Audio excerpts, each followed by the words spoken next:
হিমেল শীতের কুয়াশায় এই মানুষগুলোর কোনো অভিযোগ নেই, কোনো বিলাসিতা নেই।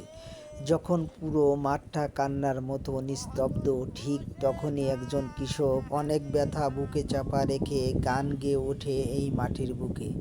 হাত জমে যায়, বুক কেঁপে ওঠে, তবু সে পিছু হটে না, কারণ সে জানে তার থেমে যাওয়া মানে কারো না খেয়ে থাকা। যাই হোক, একজন দিনমজুরি কৃষক ভাইয়ের সাথে কথা বলা যাক, দেখি তার মন্তব্যগুলো কি।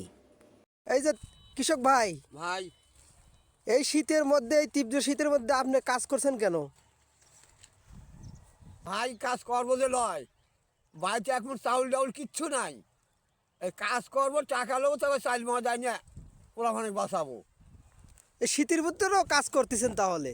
বাইরে পেটে যায় আর কি করবো, কোথাতে কিছু মেলে না। হিমেল শীতের কুয়াশায় এই মানুষগুলোর কোনো অভিযোগ নেই, কোনো বিলাসিতা নেই। যখন পুরো মাঠটা কান্নার মতো নিস্তব্ধ, ঠিক তখনই একজন কৃষক অনেক ব্যথা বুকে চাপা রেখে গান গেয়ে ওঠে এই মাটির বুকে। হাত জমে যায়, বুক কেঁপে ওঠে, তবু সে পিছু হটে না, কারণ সে জানে তার থেমে যাওয়া মানে কারো না খেয়ে থাকা।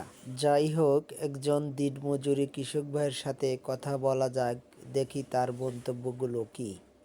এই যে কৃষক ভাই, ভাই এই শীতের মধ্যে, এই তীব্র শীতের মধ্যে আপনি কাজ করছেন কেন? ভাই কাজ করবো যে লয়, বাড়িতে এখন চাউল ডাউল কিচ্ছু নাই। এই কাজ করবো, টাকা নেবো, তবে চাল মজাই না পোড়াখানে বাঁচাবো। এই শীতের মধ্যেও কাজ করতেছেন তাহলে?